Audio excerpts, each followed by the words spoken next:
One, two, three, four.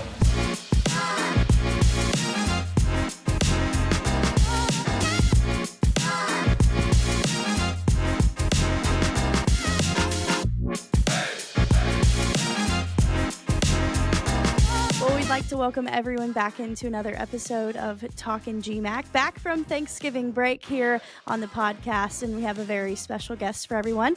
As we get into winter sports, I think a lot of people, we've heard from a couple of basketball coaches, but there's several other great Midwest sports happening, and one of those is Great Midwest Wrestling. And this afternoon, we've got Lake Erie head wrestling coach Boomer Fechko. Boomer, thanks so much for taking some time out of your day to chat with us about Storm Wrestling. Yeah, no problem. Thanks for having me on. Well, I want to get right into it. I know you guys have gotten some contests under your belt. Wrestling a little bit different maybe than your typical team sport. And we just talked to some basketball coaches a couple weeks ago.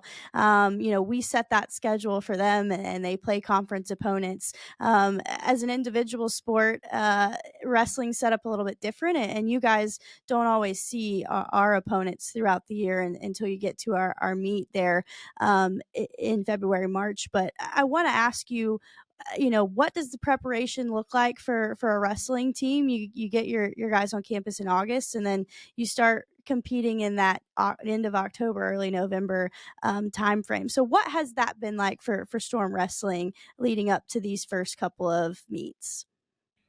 Yeah, like I said, we start, school kind of end of August. I usually give my guys that first week of school off of training just to kind of get them acclimated with everything right. And then we start our preseason training. Training 5 days a week then. And then, in early October, October 10th is when we get into our official practices. We're allowed more hours with the NCAA during the season. You're allowed 20 hours compared to 8 hours in the preseason. We don't start competition until November. I actually took the first weekend off. It's a long season, and we have some older guys on the team who, trying to keep them healthy and things like that. I took that first weekend off, just to kind of, give us a little bit of a later start. And then we actually started off at Case Western Open, and then actually another GMAC school, Findlay. We went to their Open. Those were both in November. Well, coming off that, you hosted a quad meet right after that. Looking at the results, things look like it went well. Two nationally ranked teams as well as yourself in there, and we'll get to you guys' ranking here in a bit. But what is it like to be able to compete in that setting there at home and give some of those guys the opportunity to compete at a high level? That's great. We don't, have a ton of home competitions. And really, other than the quad, we don't have anything at home until February, right? So, it's good for them to, have that experience and have fans and obviously their families coming out to see them, right? And I'm a huge fan of dual meets. I just am. I think, it kind of has that team aspect a little bit more than the tournaments do, right? So these were the first duels we've had of the year. So it was fun for our guys, being on the bench together, cheering each other on, after a big win or something like that. Your friends, your buddies are going crazy. It's you kind of have that, team camaraderie a little bit more than the tournament. So it was a good experience. And like you said, we had some really tough teams. And so it was a good event. When you get that win over 14th ranked Mercyhurst and another win over a top 25 team in number 24 Gannon, it's early in the season, and you talked about how long that season could be, and what kind of confidence does it instill in this team to be able to grab a couple of wins and see some guys compete well individually over some, like we said, nationally ranked teams? It just shows that we're doing the right things, and we need to keep doing what we're doing. But at the same time, you can never get too comfortable. We still have things to work on. We still have to improve and get better, because we know they are as well. Obviously, we have some things that we know that we need to fix, and as a team and as individuals. So I'm hoping that it's a confidence booster for the guys. It definitely should be. And But in wrestling and all sports, they say you got to have a short memory, right? Like, enjoy it, but it's time to get back on the horse and continue to move forward. So no, I mean, it was a good event. I thought our guys competed well, performed well. It was nice to get those wins. Excuse me. And then now we're back, in the room, fixing some mistakes and getting better and things like that. And so just looking forward to the rest of the season now. When we talk about the lineup that you guys have, I want to take it back to nationals last year. You sent 6 wrestlers to nationals last year, the most of any GMAC school. Talk about who's coming back. I mean, I know Christian Small, James Penfold. People will recognize those names. They're nationally ranked, as well as Corey Gamet. But what does it do to have some of those guys come back, and then tell us a little bit about maybe some new guys coming up, who might be able to contribute this year? Yeah, so we actually return all 6 qualifiers. So Ryan Wayner at 133, he's a guy that did not have to come back to school, and chose to. So we're really thrilled to have him back. And then we actually have, so with some guys moving some weights, we actually have Corey Gamet, another guy that did not have to come back. He did miss last year, but he's an All-American 2 years ago. He's up at 141. So he's actually the seventh, returning qualifier that we have, I guess you could say. And then at 149, Austin Feets was a national qualifier for us last year, and doing a great job. And he got the start against Fairmont State for us, this last weekend. Christian Small, like you mentioned, returning national runner-up at 141 last year. He actually moved up to 149. So him and Austin are, been battling. And then 157, we have Jack Haskin, returning national qualifier. And then 174, James Penfold, currently ranked #1 in the country. And then at 197, Brylan Klaus, another guy that did not have to come back this year.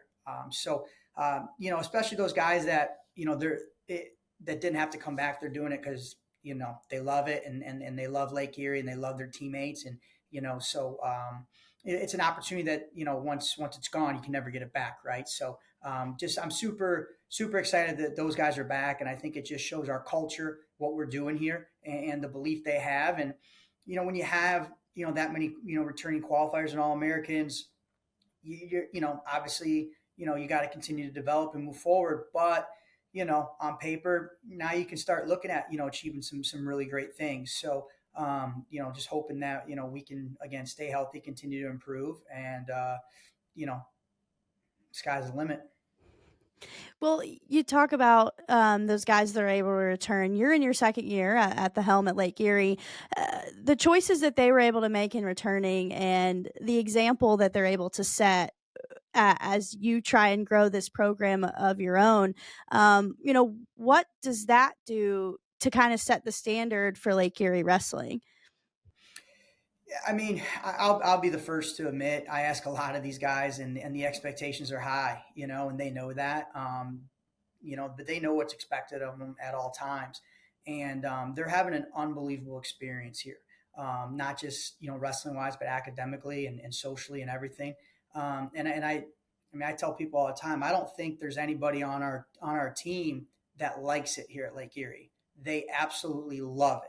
And, when we recruit kids, we're looking for, guys that are going to, fit that, and not just fit that, but add to the culture. Right. And I think that's important. So, we're very selective with our recruiting, and we have some young guys, that are here, and they're having an unbelievable experience as well. But they're guys that we, got to, really get to know throughout the recruiting process, and their families, and that we knew, hey, would be an unbelievable fit here and add to what we're doing. And so when those things happen, it kind of like snowball effects in a good way, and you just keep it moving forward.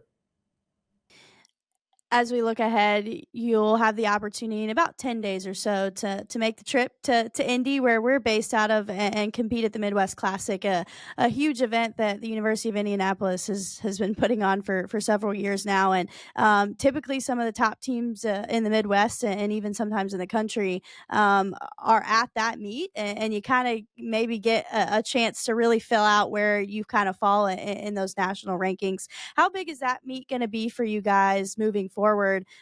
You just had a great showing, obviously, at your meet there in Painesville, but what will this meet do for you guys to kind of gauge where you're at heading into national duels? And we'll get into that in a second. Yeah, I mean, I think it's a great indicator of where you're at, kind of like you just said. There's a lot of really good teams there. It's it kind of mimics the national tournament in a way, right? It's 2 days with the quality competition. So we're excited. We'll have some starters in. We'll have some non-starters in as well. So just gonna looking forward to go out there and wrestle hard and give ourselves an opportunity to compete and perform at a high level. And I'm expecting our guys to, our starters and even our non-starters. We've got some weight classes that we're really deep in. So I'm expecting all our guys to go out there and scrap hard and look to make it to the second day and deep into the tournament and put themselves in good position of winning some high quality matches. You'll break for a little bit after that Midwest Classic for Christmas and the holiday break. And then, right after the new year on the 5th and 6th, you'll head to Cedar Falls, Iowa for the NWCA National Duels. For those who maybe aren't as familiar with the wrestling season and kind of how it works, we'll do a little explaining for some of our listeners so we can, educate them on what, wrestling is like. But to give some background, we do not host a dual tournament for our GMAC championship. It's an individual tournament. So explain to everyone what those national duels are in comparison maybe to the national championship that we just referred to that you sent 6 qualifiers to in years past and where they can kind of garner that All-American status. Yeah, so the national duels is basically what they look at is the top 16 teams, from the year before, as far as returners go and things like that. And there's a selection process and everything, and they invite them out to the national duels where it's a dual meet tournament. So you're seeing literally the best competition in the country in a dual meet format, So, and again, I think that dual meets, they're a lot of fun, it really brings the team together and things like that. So that'll be out at Northern Iowa, January 5th and 6th. So we're really looking forward to that. Right after that break, coming back, making sure we're healthy, ready to go. And we're again, we want to go out there and give ourselves a chance to, perform really well and, you know, see. It's another really good indicator of where we're at. Because not only is it's obviously a team, but there's a lot of big individual matchups as well that are really going to have an effect on seeding and things like that down the road. That dual meet will really kind of propel you into another regional duel up at GMAC Fo Tiffin, and then you'll have our conference championship on January 27th. That will be in Tiffin as well. I mentioned it there a little bit, at the beginning, but we don't. There is no GMAC schedule for wrestling at this point, so there is no point in time where you go and compete in a duel with every single one of our conference wrestling teams. So really the first time that you are all in the same building, and we can guarantee that, is when you come to our GMAC championships. And that's like that for a lot of our individual sport, track and field and whatnot are the same way. But what kind of preparation or how do you prepare your team to compete at GMAX each year? And I think that we've seen over the last few years, it really sometimes can be anyone's game when they get in there, because of the format and because it really only takes a couple guys and a team to be consistent on the podium. To take that GMAC championship at times. So, what's that process like for your guys, and how do you prepare them for that meet? Yeah, I mean, the GMAC tournaments, it's very unique. We see a lot of the GMAC teams see each other throughout the year, different tournaments, different opens, and some of us duel, against one another as well, right? So you can I think we cross paths with Tiffin. I think it's like 6 or 7 times throughout the year, which is a lot. Not that we're going to wrestle them every single time, but our paths do cross, right? So, um, there's some familiarity there. Okay. But as far as like the GMAC goes with the tournament, it's very unique in the fact that you're allowed two guys at a weight, right? So only one guy's scoring points, but that other guy's super important because they're able to, kind of prevent some other guys on other teams from scoring points, this and that.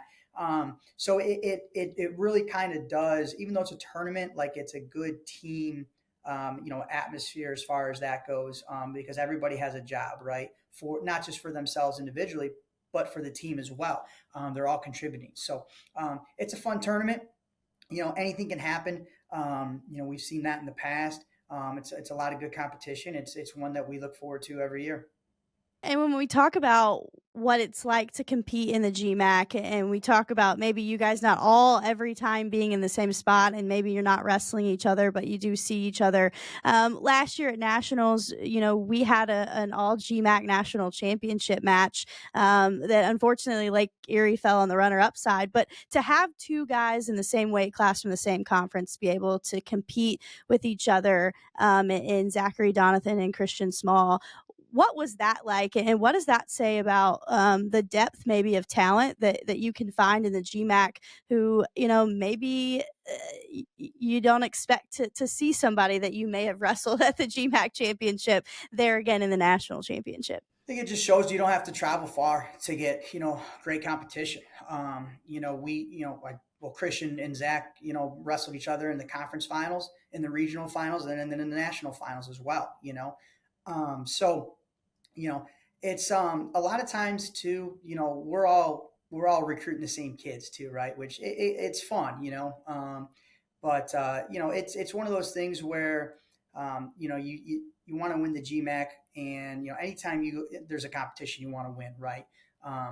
And I think it's nice because you're going to get that high level competition, um, before the nationals, right? So you kind of get that experience, especially in that field, especially against a top level opponent like that.